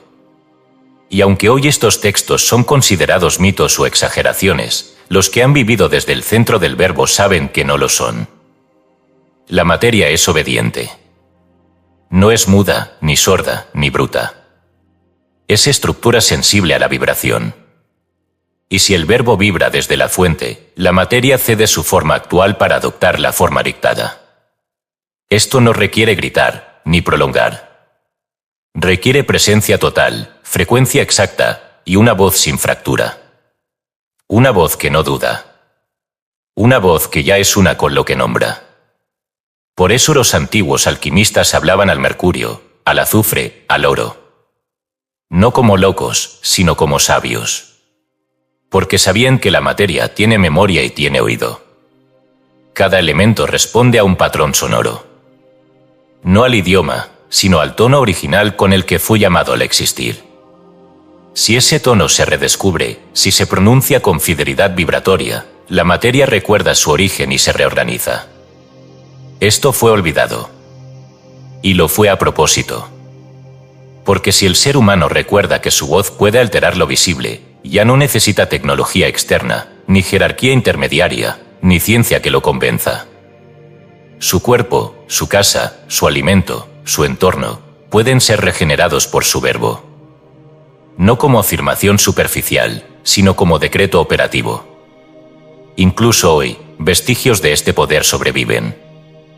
El trabajo de Masaru Emoto, a menudo trivializado, mostró que el agua toma formas geométricas distintas según las palabras emitidas a su alrededor. Digan lo que digan sus críticos, su verdad vibra más allá del laboratorio, la materia escucha. Lo mismo ocurre con el cuerpo. Cada célula vibra a partir de los mensajes que recibe. Si dices este dolor no se va, el cuerpo lo memoriza. Si dices mi sangre está limpia, y lo haces desde el centro, sin interferencia mental, tu cuerpo empieza a obedecer. No es magia. Es ley. En los textos del libro de los enosianos, se describen fonemas angélicos que, al ser emitidos desde un campo sintonizado, alteran el espacio en que resuenan. Los teurgos no buscaban efectos, buscaban reordenar el campo en el que la materia florece. Porque sabían que el mundo no es un bloque, sino un acorde. Y si el acorde vibra en desarmonía, basta con una nota exacta para afinar toda la sinfonía visible. ¿Y tú? ¿Qué le dices a tu cuerpo, a tu casa, a tus objetos, a tu mundo? ¿Te has atrevido a hablarle al dolor, al aire, al pan? ¿Le has dicho al agua que te cure?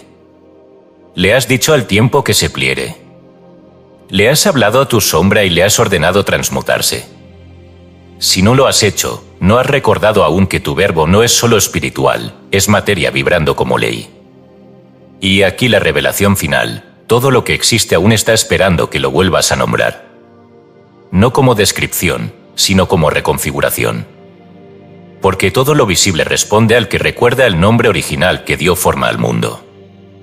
Ejercicio práctico, reordenar con el verbo.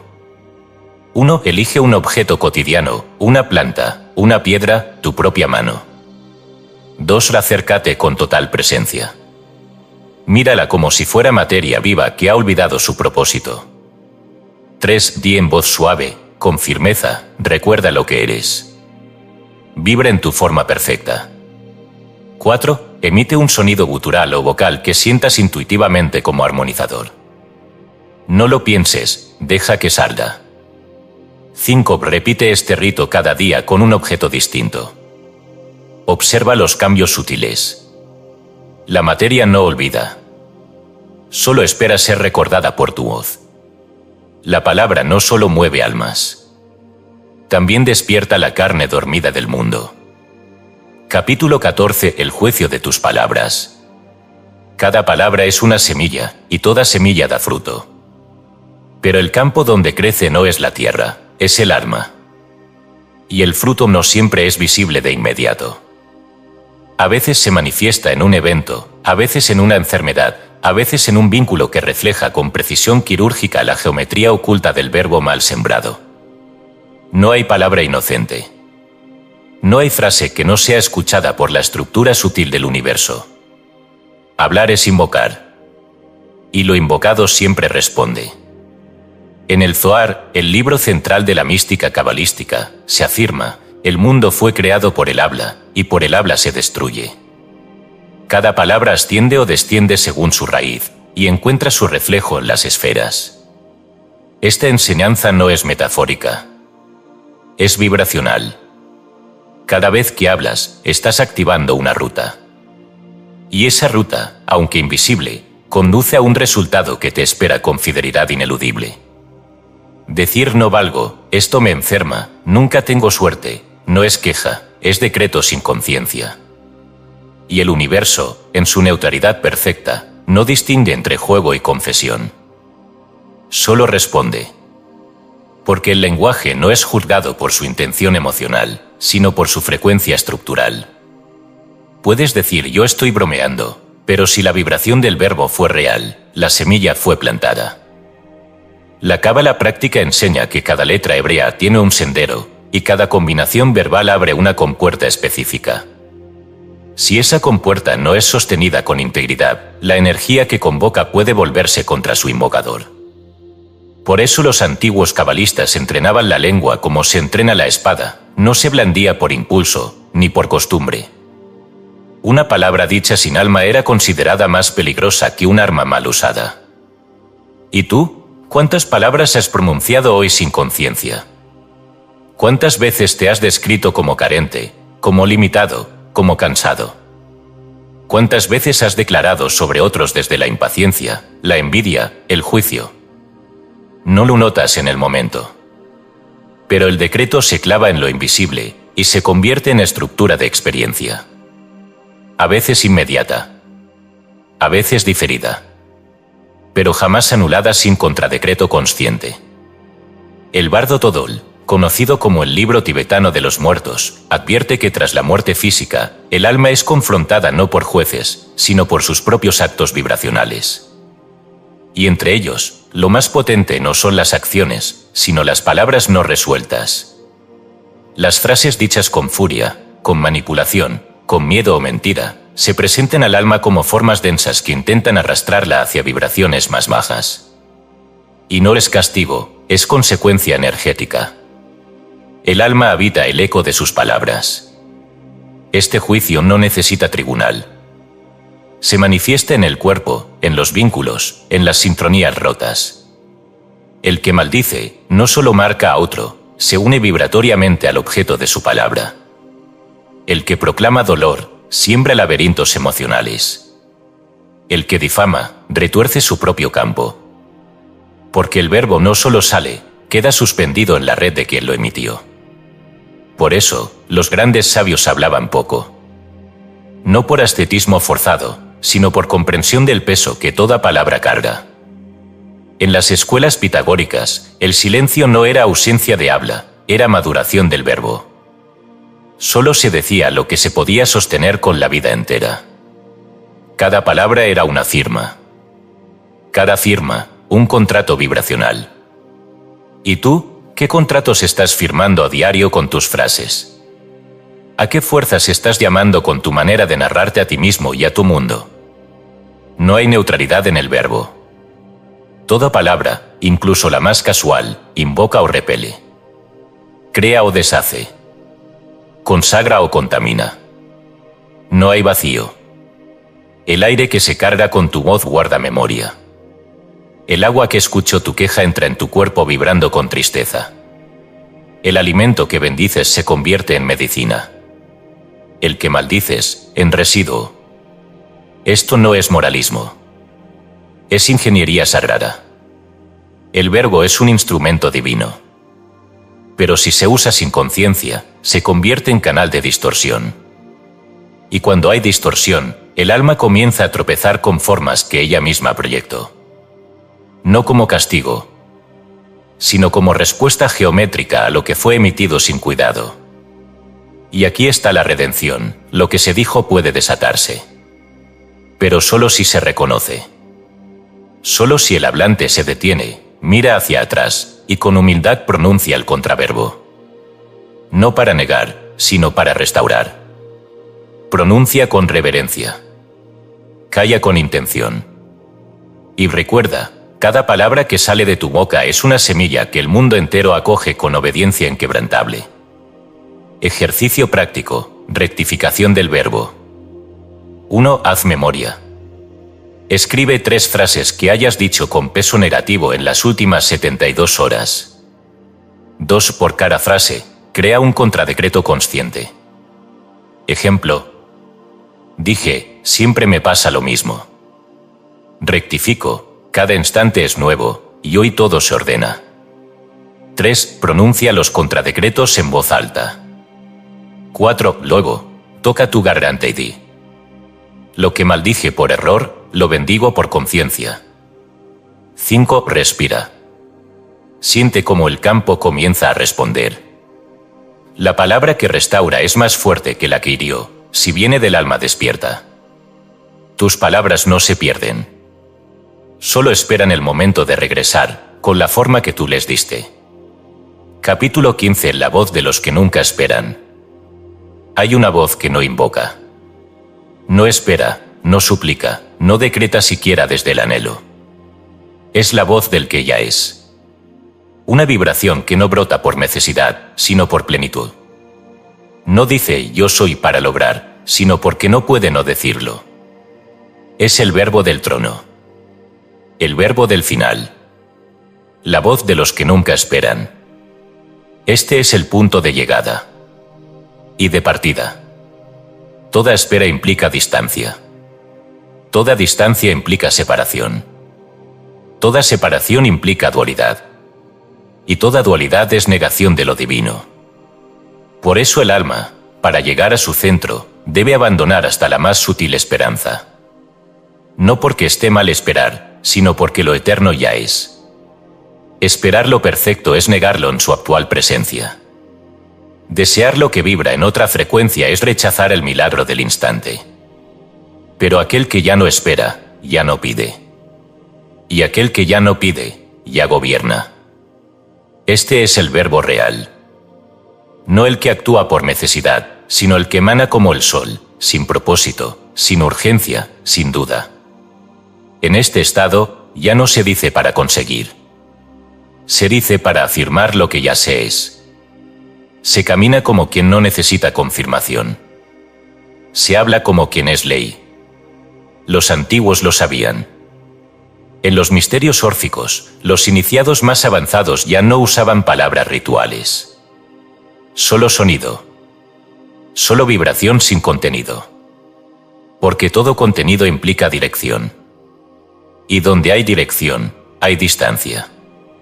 Solo cuando el verbo es forma pura, sin necesidad de lograr, el alma vibra desde su trono original. En los textos gnósticos del Evangelio de la Verdad, se insinúa este estado con una frase velada, y entonces habló, no para crear, sino porque la palabra lo desbordaba. Ese es el lugar del trono. Donde el verbo no fabrica realidades, sino que exuda la realidad que ya es. Allí no hay proceso. Allí no hay técnica. Solo hay presencia que se convierte en estructura a través del sonido. El alma que llega a este punto no niega su camino. Sabe que pidió, que buscó, que decretó, que dudó, que corrigió.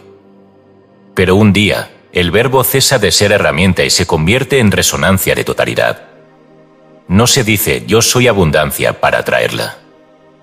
Se dice porque ya no se puede decir otra cosa sin mentirse. El verbo deja de ser afirmación y se convierte en eco del ser. En la teurgia neoplatónica, este estado era llamado logos consagrado. La palabra del adepto que, sin intención, sin deseo, sin petición, activaba lo divino en todo lo que tocaba. Por eso, sus frases eran pocas, pero absolutas. Una vez pronunciadas, el campo entero se transformaba. Porque su voz no era suya, era la del uno hablándose a sí mismo. Tú has llegado aquí. Si has caminado todos los capítulos de esta obra con el corazón abierto y el verbo en atención, has comenzado a recordar esta voz. No es ruidosa. No necesita afirmaciones largas. No busca cambiar. Solo nombra lo que ya es. En ti. Alrededor de ti. Como tú. ¿Y cómo se habla desde el trono?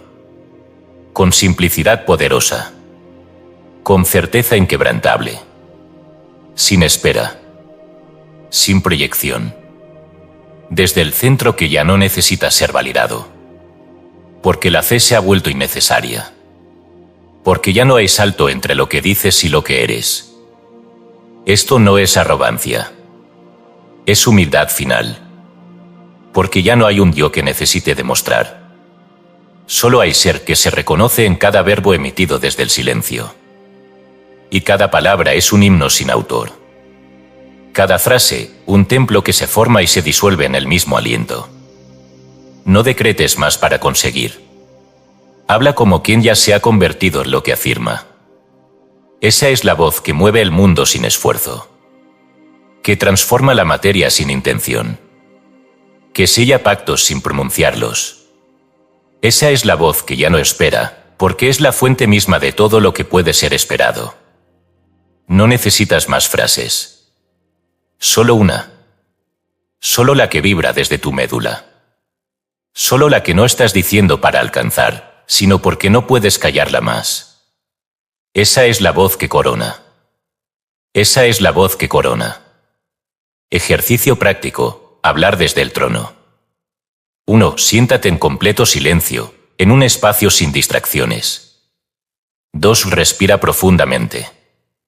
Luego imagina que estás en el centro del universo, no como espectador, sino como eje. 3. Siente el impulso de decir algo, no para lograrlo, sino porque ya lo eres. 4. Pronuncia una sola frase. No pienses. No repitas. Solo deja que salga. 5. Al terminar, no evalúes, no califiques.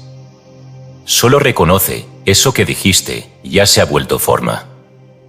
Y vive desde esa forma sin retorno. Quien habla como quien ya es. No decreta para crear, sino para sostener el mundo que emana de su presencia. Conclusión: el tiempo se derrumbó y tú sigues aquí. Todo lo que leíste no ha sido una escalera hacia algo. Ha sido un descenso a lo que siempre estuvo. Este libro no quiso llevarte a un lugar nuevo. Quiso derrumbar el que nunca existió, el tiempo. Porque todo lo que esperabas ser, ya eras. Todo lo que deseabas, ya vibraba contigo. Todo lo que buscabas pronunciar, te estaba pronunciando a ti. Has caminado por decretos que no eran fórmulas, sino revelaciones de una verdad que tu alma ya conocía. Desde la primera frase emitida con miedo, hasta el verbo final dicho desde el trono, no hiciste más que recordar. Recordar que el verbo no viene después del pensamiento. El verbo es anterior a ti. Y tú eres su canal, su cuerpo, su templo móvil. El tiempo se derrumbó cuando soltaste la necesidad de ver resultados. Se derrumbó cuando dejaste de suplicar. Se derrumbó cuando dejaste de repetir para convencer. Se derrumbó cuando dijiste una sola vez, con totalidad, desde el centro, lo que el alma ya sabía. Y ahora, en este instante sin antes ni después, sin técnica ni promesa, sin mapa ni altar, sigues aquí. No como lector, no como buscador, sino como la presencia que ya no necesita más nombres para saber quién es. Releamos juntos lo que ya fue dicho. Pronunciar no es pedir, es recordar. Nombrar no es describir, es traer al mundo lo eterno. Decretar no es imponer, es sintonizar con la vibración que ya fuiste. Y olvidar el decreto, es confiar tanto en el ser, que ya no se vigila su obra. Cada capítulo fue un espejo, no una enseñanza. Cada palabra que tocó tu médula lo hizo no para convencerte, sino para despertarte a ti mismo. Las referencias no fueron ornamentos, fueron testigos de una sabiduría más antigua que el lenguaje. Más honda que la escritura. Más tuya que tu nombre actual. Y si ahora te preguntas ¿qué sigue?, es porque aún queda un eco del tiempo dentro de ti. Pero la voz que habló a lo largo de estas páginas no te llevará a más tarde. Te dirá, simplemente, detente. Respira. Nómbrate. Y observa cómo el mundo se curva. Porque lo que has dicho con el alma ya está en marcha. Porque lo que nombraste en presente absoluto ya fue recordado por la materia. Porque lo que no se nombra, no existe. Y tú te has atrevido a hablarte como quien ya es. Recuerda esto. Toda afirmación es una orden. Toda negación es un contrato. Todo silencio contiene un verbo oculto. Y cada palabra, incluso esta, será una estructura en el mundo que habitas mañana. Has vuelto a reinar sobre tu verbo. Ya no esperas. Ya no corriges. Ya no decretas para obtener. Hablas como Dios hablaba en ti antes de que nacieras. El tiempo ha caído. La espera ha cesado. El verbo ha descendido. Hecho está. ¿Y tú? Tú sigues aquí.